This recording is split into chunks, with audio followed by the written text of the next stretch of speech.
All right, guys, welcome to another episode of Cuda Education. This is the Vulkan API discussion series. We're in gears.cpp. It's an algorithm that's freely available online through GitHub by Sascha Willems. And I use these example algorithms to pick apart Vulkan and understand Vulkan API myself. This is, I think, the fourth video in the series. And this is what happens when you run this algorithm. This is what you get, right? If you want to join in on the fun, I have two tutorials available. Tutorial number one is installing the Vulkan API on a Windows-based machine with a Vulkan-capable GPU. And then tutorial number 13 is installing these examples by Sascha Willems on your system.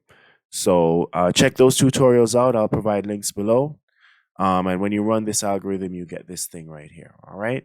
So we're gonna do a little bit of we're gonna do the next function in the lineup. So we have this prepare function here, and basically it goes through a series of calling other functions to get stuff done. This video is going to be a quick video. It's this setup descriptor pool. Anytime you see descriptor sets, descriptor pool, anything to do with descriptor, understand that you're generally talking about memory objects, and basically acquiring memory objects and sort of putting it into the Vulkan API so that the Vulkan has access to it and can do what it needs to do to render to the screen. So this particular function is a very short function. As you can see right here, it's just this piece right here, and it's like only a small piece of the descriptor setup situation. We already went through setup descriptor set layout, right? And that was kind of declaring what memory type is in, what memory type is we're looking for, who can access that memory type on the graphics pipeline, and how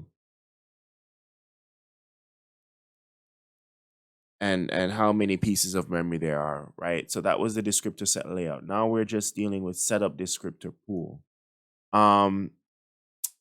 So setup descriptor pool. So anytime I see descriptor pool, basically descriptor pool is just a means of allocating or acquiring system resources, right? It's like an umbrella kind of thing. In the descriptor set video that I have below, the whiteboard video, I have a link below.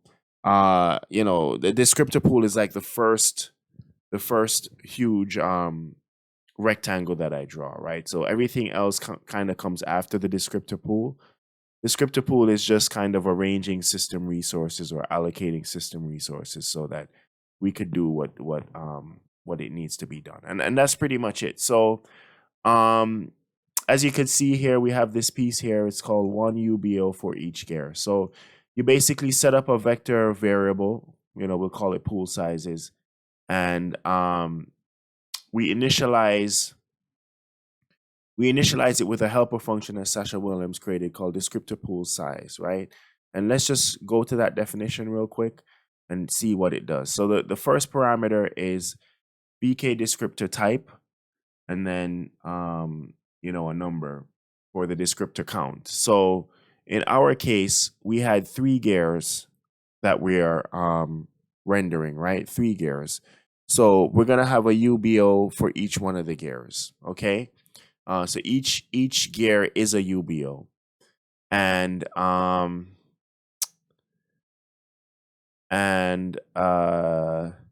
each one of the gears is a UBO, and there are 3 gears, so there's 3 of them, right? And then of course, this does this. So it basically takes the parameter that you put here, it puts it to type, and then takes the descriptor count, which is 3, right? Because we have 3 gears, and we put it there, and then we return descriptor pool size, right? Vulkan, it's a lot of variable types, right? It's like type heavy. I forgot the word that they use, but basically you got this type, you got this type, you got this type, you know, and then you build out the descriptor pool size variable. You put in everything that was you know, that was pushed to the function or what have you, um and then you return that variable, right? um you know, and that's pretty much it. It's sort of letting Vulkan know, hey, you know, I want a uniform buffer and I want 3 of them, or like a type uniform buffer, descriptor type uniform buffer. So descriptor type uniform buffer basically means that it's going to host a uniform buffer. I'm not going to get into it too much here, but a uniform buffer object is basically the go-to type of memory data variable that one uses when you want to quickly update variables. Okay, it's sort of the ideal variable that you want to use, and the reason why you want to use something that's quickly updatable is because you're going to have every time the gears move or turn, you are you're updating variables. So this is like on a per frame basis. So you see how it says 1943 frames per second, almost 2000 frames per second. So this has to be done very quickly because you're updating the variable very, very fast. Okay. So because you're updating the variable very, very fast, whatever system or type that you use has to be quickly updatable, because remember, you're doing all these frames per second. So it has to change quickly on the screen. So that's basically uniform buffer. I'm going to leave it there, leave it at that for a uniform buffer conversation. So, you know, again, I said descriptor pool is just system resources. So then now we have descriptor pool info, and you're basically shuttling everything that you you did here.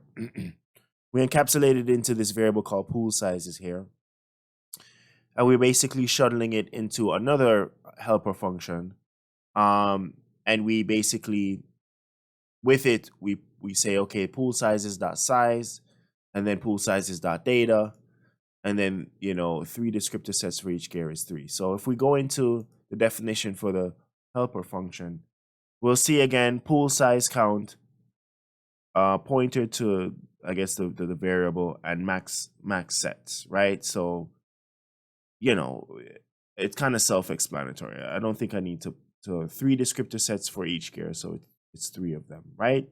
And then now, whenever you have this VK situation function like this, you know, lowercase VK, we know that, okay, we're actually doing something in Vulkan. So here now, we push the logical device. We have descriptor pool info, which is all of this information encapsulated, null pointer, and then we have our handle. So remember, the handle is the result of whatever this function generates. Now we can refer to it with descriptor pool. All right. So that's pretty much it for this. If we do,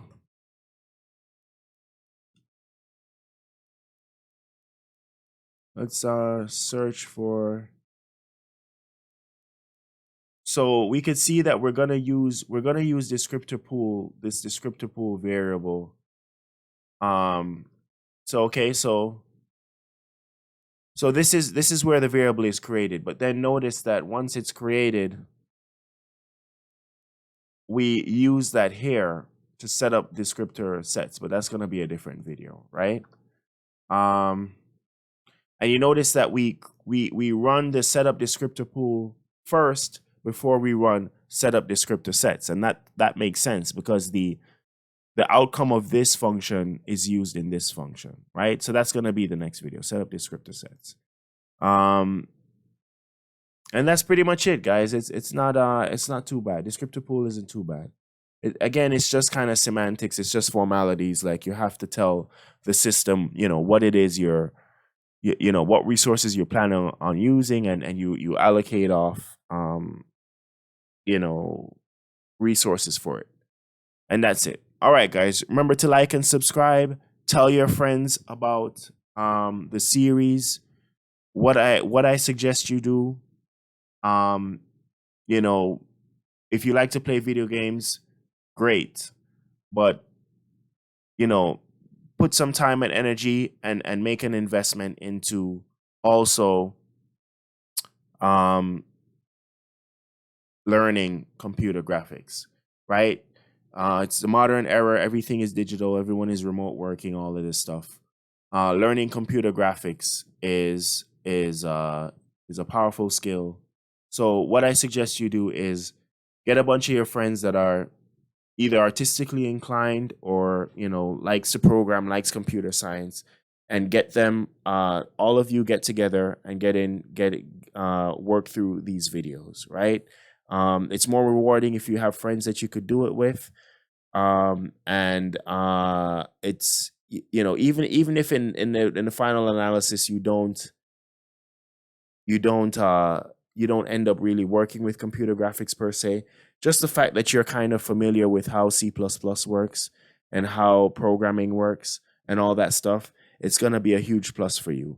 All of these tutorials and everything I do assumes no previous programming knowledge. So I try my best to sort of, go through everything in a very simple way, because I myself am learning too, right? So make it a thing where you guys can all work on stuff together. You could play around with the algorithms. The thing about it too is that the beauty with computer graphics is that it's not just you're programming something and then the program does something. With computer graphics, you're actually seeing pixels on the screen. You're actually seeing the results of what you program. So that's a little bit rewarding because you're getting a visual representation of your algorithm, which is a good thing. And you could change the algorithm, and you could make the rendered image better, or you could make modifications, or you could compete with your friends and say, hey, who can modify this code and make the best, or the prettiest, or the nicest looking, or the most creative gears, right? And you have fun with it. So information is everywhere. You can't say you didn't know or you didn't have access to the information. So play your video games, have your fun, but put a little investment in learning something too. It can't hurt you, right? And computer graphics is pretty cool. All right, guys, I'll be on to the next video. But like and subscribe. Check out the tutorials below, and also the whiteboard video on descriptor sets that I have. And have a good day. Bye.